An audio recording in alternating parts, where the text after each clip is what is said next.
आज के विशेष कार्यक्रम में आप सुनेंगे नए आपराधिक कानूनों से कैसे होगी न्याय प्रक्रिया और सुदृढ़ विषय पर उत्तर प्रदेश के वरिष्ठ अधिवक्ता IB सिंह से खास बातचीत। वार्ताकार हैं आकाशवाणी संवाददाता तनवीर फातिमा।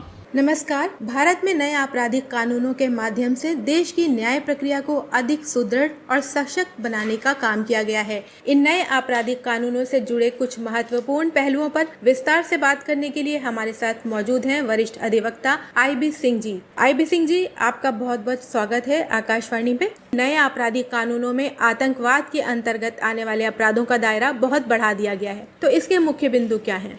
पहले जो IPC थी उसमें आतंकवाद को डिफाइन नहीं किया गया था और सिर्फ waging the war against the government और द कंट्री था।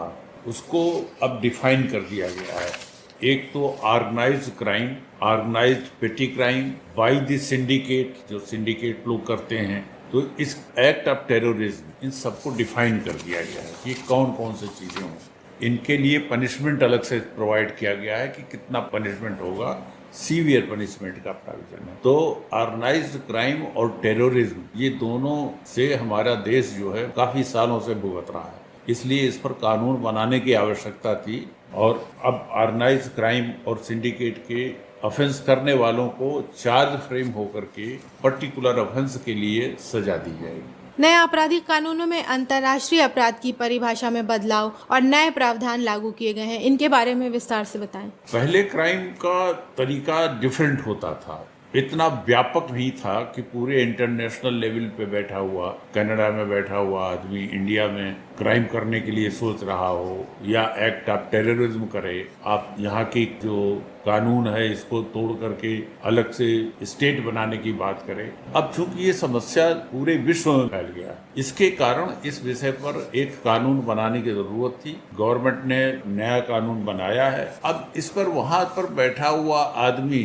उसकी संपत्ति इंडिया में अगर है तो इंडिया में उसकी संपत्ति कुर्क की जा सकती है, जब्त की जा सकती है। इसके अलावा अगर वो इंडिया में या इंडिया के बाहर कहीं भी क्राइम करता है, इंडिया के बाहर अगर वो रहता है और क्राइम करता है, तो जब वो पकड़ा जाएगा तो उसकी मुकदमा ऐसे ही चलेगा जैसे उसने क्राइम इंडिया में बैठ के किया हो। तो ये इसको इतना दायरा बढ़ा दिया गया है कि अगर बाहर विदेश में रह करके कोई क्राइम करने की कोशिश करेगा तो वो इसमें क्राइम करके बच नहीं पाएगा। इससे आपको क्या लगता है कि जो अपराध हैं उनका जो परसेंटेज है उसमें कितना फर्क पड़ेगा? देखिए, परसेंटेज तो बहुत फर्क पड़ेगा। सवाल ये होता है कि अपराध करते हैं लोग, भारत में करते हैं और भारत के बाहर भी रह के करते हैं। भारत के विघटनकारी शक्तियाँ जो होती हैं वो कोशिश करती हैं कि भारत की सरकार को कमज़ोर किया जाए, भारत की राज्य सरकारों को कमज़ोर किया जाए। भारत में कहीं कहीं अपराध करके, वहाँ से बैठे बैठे अपराध करके अपने आप को बचाने की कोशिश करते हैं। हम तो विदेश में बैठे हैं। इस तरह का कानून बनाने से ये ज़रूर है कि वो कोई बच नहीं पाएगा। अब थोड़ा सा उसको और ऐड करने की ज़रूरत होती है कि विदेशों में, उन देशों में जहाँ पर ये अपराधी छुपे होते हैं, उनसे समझौता करने की ज़रूरत है। जब उसमें समझौता करते हैं, दो देशों के बीच में समझौता होता है, तो वो कानून अगर कोई वायलेट करता है किसी विदेश में बैठ करके, तो उसके तहत उससे वहाँ से पकड़ के लाया जा सकता है। एक और नई चीज़ नए कानूनों में लाई गई है जिसमें कहा गया है कि जेलों में जो भीड़ है उसको कम करने के लिए एक कम्युनिटी सर्विस का प्रावधान किया गया है, या 1/3 सज़ा काटने के बाद जमानत पे रिहा करने का प्रावधान किया गया है। इसके बारे में बताएं। देखिए, दोनों विषय अलग अलग हैं। आज के ज़माने में लगभग 60% कैदी अंडर ट्रायल प्रिजनर हैं जिनके मुकदमे अभी कोर्ट में दोष सिद्ध नहीं हो पाए हैं। अब 40% लोग ही सजा याफ्ता जेल में पड़े हुए हैं। तो 60% को जेल में रखना बड़ा दिक्कत की बात है कि आपको अभी सजा तो दी नहीं और आप जेल में पड़े हुए हैं। तो अब उसको जेल से खाली करने के लिए नए नागरिक सुरक्षा संहिता में ये प्राविधान रखा गया है कि जो व्यक्ति जेल में बंद है वो अपनी सजा का, जितनी सजा उसको दी जा सकती है, उसका 1/3 जब वो पार कर लेगा तो उसको जमानत दी जा सकती है पेटी ऑफेंसेस में। और जिसमें लाइफ इम्प्रिजनमेंट या डेथ है उसके बारे में नहीं है, उसके बारे में ऐसा कोई नहीं है। अगर आधा सजा पार कर चुका है वो, जैसे 10 साल की सजा है, 5 साल से जेल में है, उसकी जमानत नहीं हुई, तो फिर आईओ की भी जिम्मेदारी है कि आप कोर्ट को इन्फॉर्म करें कि साहब ये 5 साल से जेल में है और इसको 10 साल की सजा हुई है, तो कोर्ट उसको बेल दे दे। तो वो सरकार की तरफ से भी रिक्वेस्ट की जा सकती है।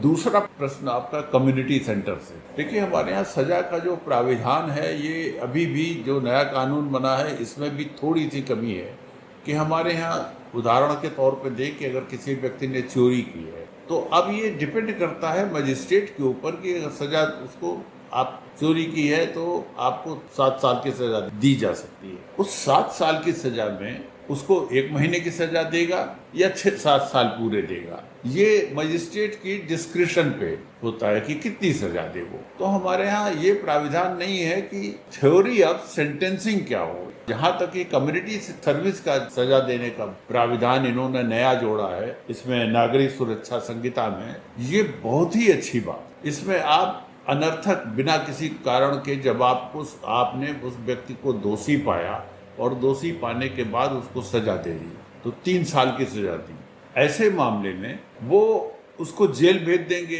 अब जेल भेजने का मतलब है कि सरकार के ऊपर खर्चा पड़ रहा है। तो ऐसे मामलों में उन्होंने एक नया प्राविधान जोड़ा है जो कम्युनिटी सर्विसेज का है कि मजिस्ट्रेट उसको 3 साल की सजा देने के साथ ये कह देगा कि आपको जेल नहीं भेजा जाएगा, आप जाइए, अगर आप पढ़े लिखे व्यक्ति हैं तो किसी जो गवर्नमेंट के कंट्रोल में, गवर्नमेंट के उसमें रखते हुए कैदी के रूप में वो जा करके किसी स्कूल में पढ़ाए, या फिर वो सफाई का काम, या फिर सड़क पर तोड़ने का जो कम्युनिटी की भलाई के लिए हो वो काम करे। ये भी एक नया सजा का प्राविधान दिया गया है। ये बहुत अच्छा प्राविधान है और इसके लिए गवर्नमेंट की प्रशंसा करनी चाहिए कि गवर्नमेंट ने बड़ी अच्छी बात सोची है।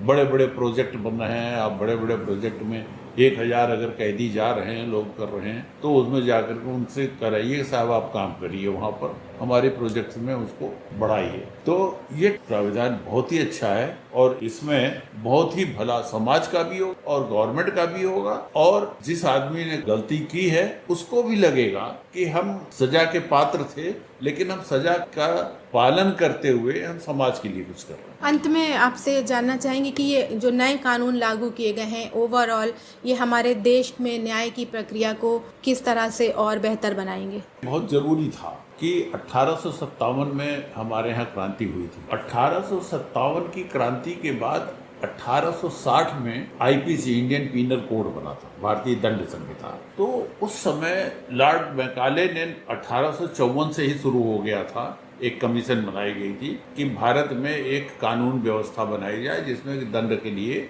अपराधों को डिफाइन किया जाए और उसको लागू किया जाए। तो अब आवश्यकता था कि कानून में परिवर्तन किया जाए। उदाहरण के रूप में हम आपको दें, भारतीय दंड संहिता में सेक्शन 149 कि अगर किसी अपराध में एक भीड़ जाकर शामिल होती है और उसमें से कोई भी व्यक्ति वो अपराध कर देता है, किसी की हत्या कर देता है, तो उस भीड़ में जितने भी लोग शामिल हैं सारे के सारे उसके अपराधी मान लिए जाएंगे। फिर बहुत से ऐसे अपराध थे जिसके तरीके बदल गए, अपराधियों के जो काम करने के तरीके थे वो भी बदल गए, लोगों के नए नए इलेक्ट्रॉनिक मशीन्स आ गए, मुलजिम दूर बैठा हुआ है, गवाह दूर बैठा हुआ है, तो अब इलेक्ट्रॉनिक इक्विपमेंट्स को भी लगाने की ज़रूरत है कि इसका भी उपयोग किया जाए। तो इसलिए सारी परिस्थितियों को देखते हुए बहुत आवश्यक था कि सारे कानून में परिवर्तन किया जाए।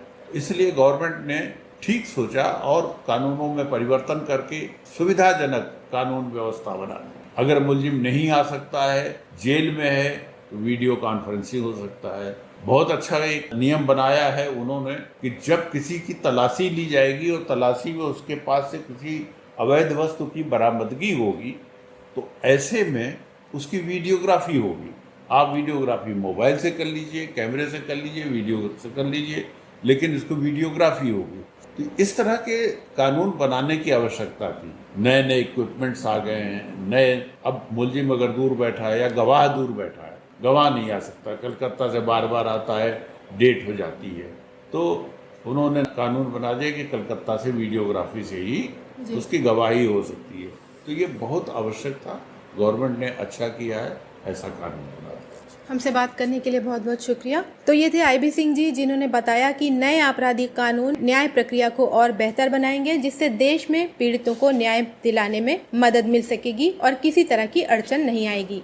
विशेष कार्यक्रम के अंतर्गत अभी आप सुन रहे थे नए आपराधिक कानूनों से कैसे होगी न्याय प्रक्रिया और सुदृढ़ विषय पर उत्तर प्रदेश के वरिष्ठ अधिवक्ता IB सिंह से खास बातचीत। वार्ताकार थीं आकाशवाणी संवाददाता तनवीर फातिमा।